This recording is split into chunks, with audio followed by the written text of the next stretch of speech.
네, 보신 것처럼 정부와 산업은행이 대한항공과 아시아나항공 통합이라는 빅딜 카드를 꺼내들었습니다. 아시아나 인수가 성사된 배경부터 앞으로의 파장, 건국대 최백은 경제학과 교수와 함께 살펴보도록 하겠습니다. 네, 어서 오십시오, 안녕하세요. 교수님. 예. HCC인가요? 현대산업개발이 아시아나를 어떻게든 인수해서 살려보려고 하다가 마침 또 코로나19 사태까지 뻥 터지면서 도저히 할 수가 없다 고 이제 포기를 했고, 결국 그쪽에서 포기를 하면은 아시아나항공이라는 거대한 이 덩어리를 사서 회복시킬 만한 기업은 없는 거고, 결국 빅딜 얘기를 아마 산업은행이 그래서 꺼내는 것 같습니다. 예. 근데 이제 그 빅딜이 형태적으로 볼 때는 불가피한 측면이 있는데요. 예. 문제는 이제 그 우리가 넘어야 산도 이제 앞에 이제 기자가 말씀을 하셨지만은 저는 이제 그 국민들이 가지고 있는 어떤 불신, 예. 이 공적 자금 투입과 빅딜의 과거의 경험들이요. 여기에 대한 어떤 하나의 이 불신을 저는 해소시키는 어떤 하나의 그런 이 방안을 저는 제시를 해야 된다고 생각을 해요. 예. 예를 들면 이제 이런 거죠. 우리가 그 과거에 아시아나 항공에 예. 전 인재니까는 그 총수가 박상구 회장이었잖아요. 그렇죠. 예. 박상구 회장이 2번 퇴진하고 2번 다시 복귀를 했었습니다. 당시에 뭐냐면 당시에도 채권단의 주요 채권단이 뭐냐면 산업은행이었었고요. 예. 산업은행이 결국은 그것을 이제 그러니까 이면 합의 해주면서 예. 하면서 이제 그러니까는 사실 자격 없는 경영진을 계속해서 복귀를 시켰었잖아요. 그래서 결국은 이제 그러니까는 사실 마지막에도 기내식 파동까지 우리가 기억을 하고 있잖아요. 그렇죠. 예. 그런 사태까지 우리가 이 초래했듯이 그럼 이번에도 만약에 우리가 여기에 이제 그러니까 공적 자금을 투입을 해가지고 사실상 공적 자금을 투입하는 건데요. 정부 돈을 투입하는 건데 투입을 해가지고 제대로 이제 그러니까는 이것이 경영이 안 됐을 때, 그러니까 지금 뭐 이제 산업은행 같은 경우는 건전 경영 뭐 이런 걸 감시하겠다고 매년 평가하고 감시하겠다 하는데 만약에 이게 안 됐을 때 그러니까 이것을 그러니까는 어떻게 이제 그러니까는 조치를 하고 책임을 물을 것이고 예. 거기에 대한 그러니까 지금 그러니까 우리가 이 그 한진칼의 대주주도 거기에 대한 그러니까 입장 표명이 명확한 그러니까 입장 표명이 전제가 돼야지만이 예. 이 지금 그 적어도 국민들한테는 어쨌든 신뢰를 좀 얻을 수 있고요. 예. 그거 신뢰를 얻지 못하면은 지금 내부에도 굉장히 우리가 이제 공정이라는 산도 넘어야 되고 구조조정도 제가 볼 때는 지금 안 하겠다고 하지만은 예. 이건 거짓말입니다. 예. 거짓말이고 이런 점에서 이러한 부분들을 그러니까 정면 돌파하기가 쉽지 않을 거라고 봅니다. 거짓말이라고 말씀하셨는데 예. 그렇겠죠. 예. 공적 자금 투입을 최소화하겠다 그러는데 공적 자금을 최소화하려면 예. 사람을 미리 줄여놓고 덩치를 줄인 다음에 인수시켜야 되니까 뭐 그건 구조조정은 불을 보듯 뻔한 것 같은데. 그리고 뭐 경영 상황이 지금 그러니까 녹록치 않은 상황이고요. 둘 다 부실 기업이죠, 사실. 그렇죠. 예. 그리고 거기다가 뭐냐면 이제 그 중복되는 사업 부분도 많이 있고, 그래서 지금 뭐냐면 대한항공의 직원들이 자기들이 그러니까는 사실 그러니까 일자리가 없어질 걸 굉장히 우려들 하고 있거든요. 예. 그건 저는 뭐 당연한 그러니까 지금 예측이라고 생각하고요.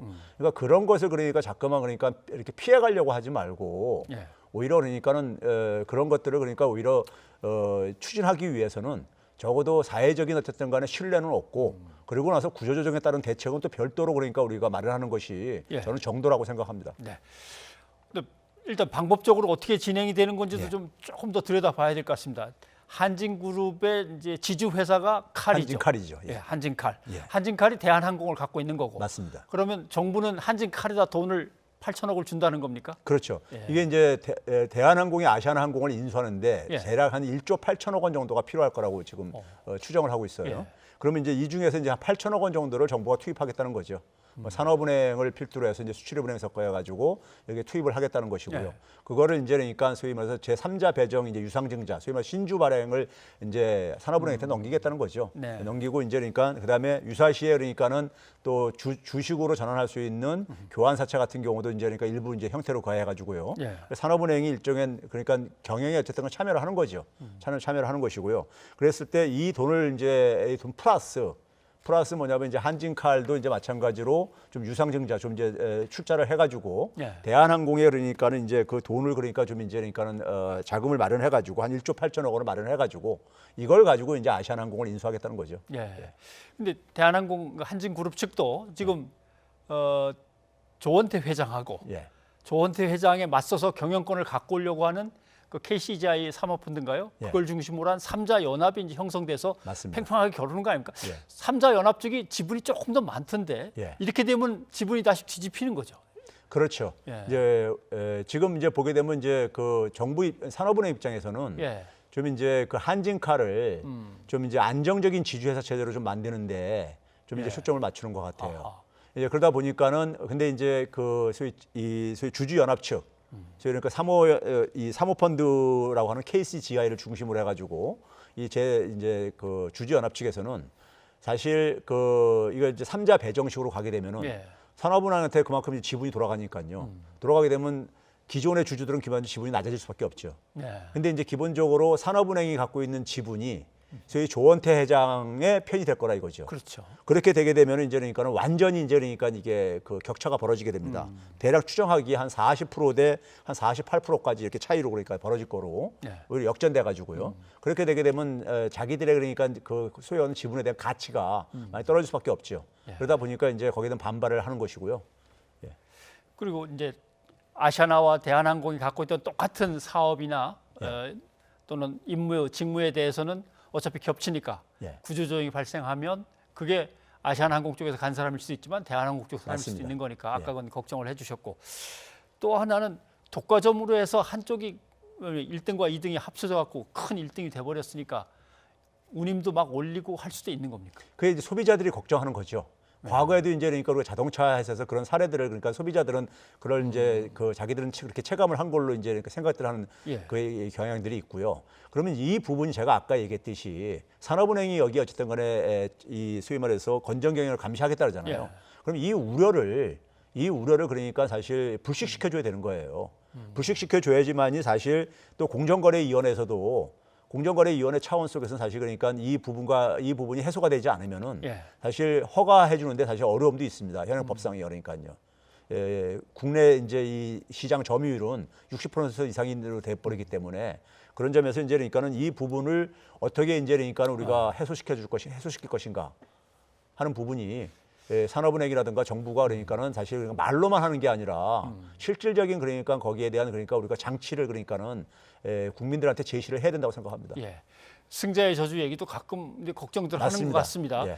둘 다 부실한데 저걸 예. 합쳐놓는다고 잘 될 일 없고 맞습니다. 저기다 예. 코로나19가 길어지면 혹시 둘 다 무너지는 거 아니야? 뭐 이런 걱정들을 하거든요. 그러니까 그랬을 때 그렇게 됐을 때 그러니까 과거 제가 이제 박상구 회장 얘기를 제가 미리 꺼낸 이유가 예. 그럼 일시적으로 또 그다음에 이제는 경영진이 책임지고 만약에 물러났다가 다시 복귀하고 이런 것들을 반복하는 일들이 우리한테는 그러니까는 낯선 게 아니라 이거죠. 그러니까 그런 것들이 재발되게 된다면 결국은 공적 자금이 그러니까는 어떤 특정 재벌 총수를 위해서 그러니까 투입한 국민의 세금들을 이런 결과로 이제 우리가 그 평가받을 수밖에 없기 때문에 그 부분을 그러니까는 적어도 그러니까는 말로만이 아니라 그러니까 제도적으로 그러니까는 서류적으로 그러니까는 그것을 그 장치를 저는 마련할 필요가 있다고 생각합니다. 네, 알겠습니다. 자, 다음 소식으로 좀 넘어가 봐야 될 것 같습니다. 문 대통령 어제 세계 최대의 자유무역 협정인 RCEP에 드디어 서명을 했습니다. 결국 상당히 오래 끌었습니다. 8년 만에 결국 이게 이제 성사가 되는 건데 얼마나 큰 덩치의 자유무역 협정인지 그리고 어떤 유익함이 있는 건지 좀 설명을 부탁드리겠습니다. 예, 일단은 뭐 우리가 되게 그 규모를 얘기할 때요, GDP라든가 무역 규모라든가 뭐 인구 규모 이런 걸 가지고 얘기를 하는데 대략 한 30%전 세계. 예. 그러니까 기존에 이제 그러니까 그런 메가 이제 그러니까 우리가 이런 협정이 보게 되면은 이제 나프타가라고요. 예. 나프타가 지금은 이제 명칭이 북미. 트럼프가 이제 그러니까 들어서 가지고 그걸 재협상하면서 네. 바꿨죠. USMCA라고 해가지고 미국, 멕시코, 캐나다 이 이름을 따가지고 이렇게 바꿨는데 예. 그것보다도 이제 그러니까는 경제 규모에 있어서는 크고요. GDP에 있어서는요. 크고 그다음에 또 하나가 이제 뭐냐면 이제 CPTPP라고 있죠.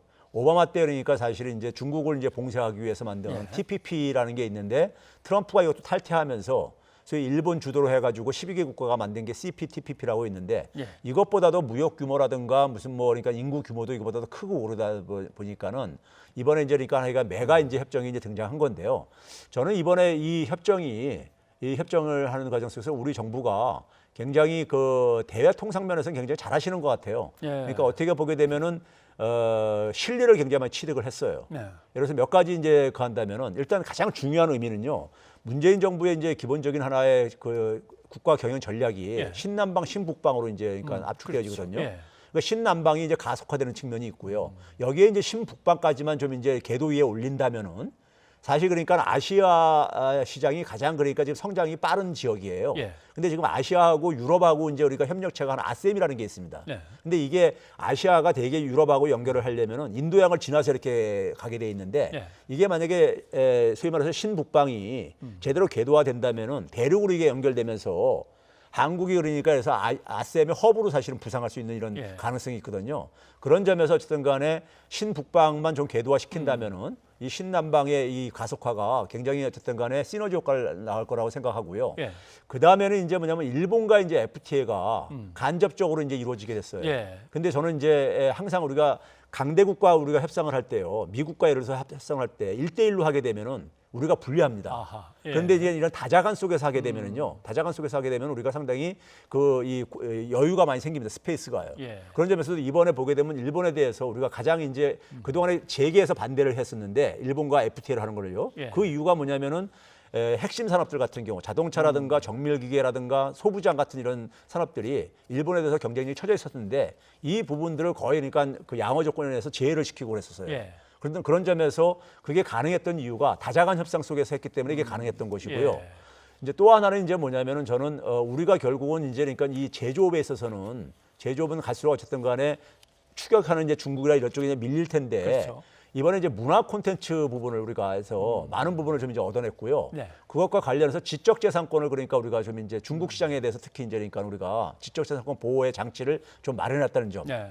그러면서 이제 마지막으로 얘기하고 싶은 것이 우리가 이런 FTA 같은 걸 할 때 시장 개방할 때 대개 이제 농수산 이제 1차 산업들이 대개 이제 피해 대상자라고 그렇죠. 하잖아요. 예. 그런데 기존에 그러니까 우리가 중국과 FTA라든가 아세안과 FTA를 했었잖아요. 거기에서 그러니까 개방한 정도만 그러니까 개방을 했기 때문에 상당히 그러니까 이 그 농산물 분야의 피해는 예. 그러다 보니까 지금 농민들이 이제 이런 이 불만도 안 튀어나오는 이유가 거기에도 있는 것 같습니다. 예. 일단은 뭐 실리를 갖다 가능한 한 많이 취한 그런 협정으로 봐야 되겠군요. 예, 교수님 오늘 고맙습니다. 네, 감사합니다.